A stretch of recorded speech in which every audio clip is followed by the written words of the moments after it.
প্রিয় দর্শক বন্ধুরা, নতুন বছরের শুরুতেই লক্ষ্মীর ভাণ্ডার প্রকল্পে কিন্তু খুশির খবর আসতে চলেছে। হ্যাঁ বন্ধুরা, রাজ্য সরকারের তরফ থেকে লক্ষ্মীর ভাণ্ডার প্রকল্পে মা বোনদের এবার অতিরিক্ত সুবিধা দেওয়ার কথা ঘোষণা করেছে। তো বন্ধুরা, সেক্ষেত্রে কি টাকার পরিমাণ বাড়ানো হবে, বা টাকার পরিমাণ যদি বাড়ে সেক্ষেত্রে কত পরিমাণে বাড়বে? আপনারা জানুয়ারি মাসে, অর্থাৎ নতুন বছরে জানুয়ারি মাসে লক্ষ্মীর ভাণ্ডারের টাকা কত তারিখে পাবেন? তো রাজ্য সরকার যে সমস্ত যে ঘোষণা করেছে, সেই ঘোষণাটি বিস্তারিত জানাবো আজকের এই ভিডিওতে। বুঝতেই পারছেন ভিডিওটা কতটাই গুরুত্বপূর্ণ হতে চলেছে, তাই স্কিপ না করে শেষ পর্যন্ত দেখতে থাকুন। সেই সঙ্গে বলে রাখি, ভিডিওটি যদি ভালো লাগে অবশ্যই লাইক করে দেবেন, আর আপনি যদি এই চ্যানেলে নতুন হয়ে থাকেন চ্যানেলটিকে অবশ্যই সাবস্ক্রাইব করে দেবেন, যাতে এই ধরনের সরকারি তথ্য সবার আগে আপনার কাছে পৌঁছে যায়। বন্ধুরা, নতুন বছরে যে মা বোনদের জন্য লক্ষ্মীর ভাণ্ডার প্রকল্পে যে অতিরিক্ত সুবিধা রাজ্য সরকারের তরফ থেকে ঘোষণা করা হয়েছে, সেখানে কি অতিরিক্ত সুবিধা দেওয়া হবে, সেক্ষেত্রে কি টাকার পরিমাণ বাড়ানো হবে, সমস্ত তথ্য কিন্তু এখানে সরকারের তরফ থেকে প্রকাশ করা হয়েছে।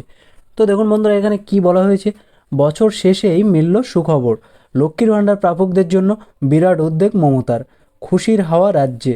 দেখুন বন্ধুরা, এই খবরটি কিন্তু বাংলা হান্ডেস্ক খবরের কাগজে এটি প্রকাশিত হয়েছিল।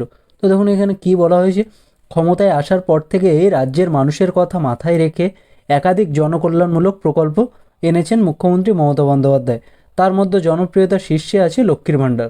তাহলে বন্ধুরা, আপনারা জানেন মমতা ব্যানার্জি ক্ষমতায় আসার পর থেকে একাধিক জনকল্যাণমূলক প্রকল্প, যেমন কৃষক বন্ধু প্রকল্প, বয়স্ক ভাতা প্রকল্প, লক্ষ্মীর ভাণ্ডার প্রকল্প, শিক্ষাশ্রী, যুবশ্রী, একাধিক প্রকল্প এনেছে। তো তার ভিতরে কিন্তু লক্ষ্মীর ভাণ্ডার প্রকল্প কিন্তু সবার শীর্ষে আছে। এই প্রকল্পের নাম যশ খ্যাতি সারা দেশ বিদেশে ছড়িয়ে পড়েছে। তো দেখুন বন্ধুরা, তারপরে এখানে কি বলা হয়েছে, এই প্রকল্পের মাধ্যমে প্রতি মাসে মহিলাদের হাতে কিছু অর্থ তুলে দেওয়া হয়। রাজ্যের 25 থেকে 60 বছর বয়সী মহিলারা এই প্রকল্পের সুবিধা পান, বা এই লক্ষ্মীর ভাণ্ডার প্রকল্পে মাসে মাসে এই টাকার পরিমাণটা পান। আপনারা জানেন যে প্রত্যেক মাসে জেনারেল শ্রেণীর বা সাধারণ শ্রেণীর মহিলারা 1000 টাকা করে পান, এবং এসসি বা এসটি বা উপজাতি শ্রেণীর মহিলারা তারা 1200 টাকা করে এই প্রকল্পে পেয়ে যান। তো দেখুন বন্ধুরা, তারপর এখানে কি বলা হয়েছে, 60 বছর বয়স হলে লক্ষ্মীর ভাণ্ডার প্রাপকদের বার্ধক্য ভাতার সুবিধা পেতে শুরু করেন। তাহলে বন্ধুরা, 60 বছর থেকে কিন্তু তাদের বার্ধক্য ভাতা বা বয়স্ক ভাতা এই প্রকল্পটি দেওয়া হয়ে থাকে। সেক্ষেত্রে একটা নির্দিষ্ট পরিমাণে টাকা কিন্তু 60 বছরের পরের থেকে মহিলা পুরুষ উভয়ই পেয়ে থাকেন। তো দেখুন তারপর এখানে কি বলা হয়েছে, লক্ষ্মীর ভাণ্ডার প্রাপকদের বয়স 60 বছর বয়স হলে স্বয়ংক্রিয় পদ্ধতিতে বার্ধক্য ভাতার টাকা পেতে শুরু করেন। অর্থাৎ এর জন্য আলাদা করে কোনো আবেদন করতে হয় না। বার্ধক্য ভাতার আওতায় মাসে 1000 টাকা করে দেওয়া হয়।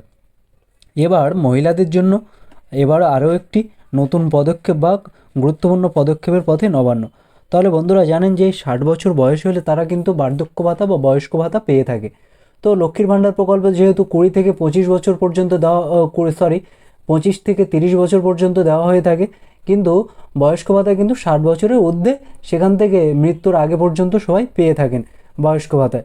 তো যখন আপনাদের 60 বছর হচ্ছে, তারপরে কিন্তু আলাদা করে আপনাদের আর আবেদন করার প্রয়োজন নেই।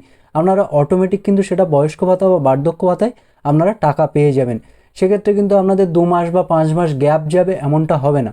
সরাসরি আপনাদের লক্ষ্মীর ভাণ্ডার প্রকল্পে যখন 60 বছর কমপ্লিট হবে, আপনি লক্ষ্মীর ভাণ্ডার প্রকল্পের 1000 টাকা বা 1200 টাকা পেয়ে যাবেন।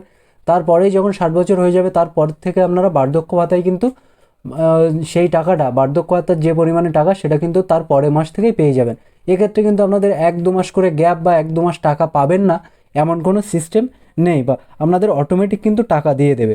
তো দেখুন বন্ধুরা, তারপরে কি বলা হয়েছে, উল্লেখ্য চলতি বছরেই এই সুবিধাভোগীদের সংখ্যা বাড়ানোর এমনই সিদ্ধান্ত নিয়েছে রাজ্য। সূত্রের খবর, আরও 50,000 বৃদ্ধ বৃদ্ধাদের এই প্রকল্পের সুবিধা দেওয়ার কথা ঘোষণা করেছে। তাহলে বন্ধুরা দেখুন, এই নতুন বছরে অর্থাৎ জানুয়ারি মাস থেকে কিন্তু রাজ্যের আরও 50,000 বয়স্ক বৃদ্ধ বৃদ্ধা, অর্থাৎ যাদের 60 বছরের উপরে হয়ে গেছে, তারা কিন্তু এই বয়স্ক ভাতার টাকা পেয়ে যাবে। তাহলে তাদের যারা আগে থেকে আবেদন করেছিল বা যাদের 60 বছর হয়ে গেছে, অটোমেটিক তারা কিন্তু এই জানুয়ারি মাস থেকে বয়স্ক ভাতার টাকা পেতে শুরু করবে। তো বন্ধুরা, এই ছিল আজকের আপডেট। দেখা হচ্ছে পরের ভিডিওতে। ভালো থাকবেন, সুস্থ থাকবেন। ভিডিওটি যদি ভালো লাগে অবশ্যই লাইক করে দেবেন, আর আপনি যদি এই চ্যানেলে নতুন হয়ে থাকেন চ্যানেলটি অবশ্যই সাবস্ক্রাইব করে দেবেন। ধন্যবাদ।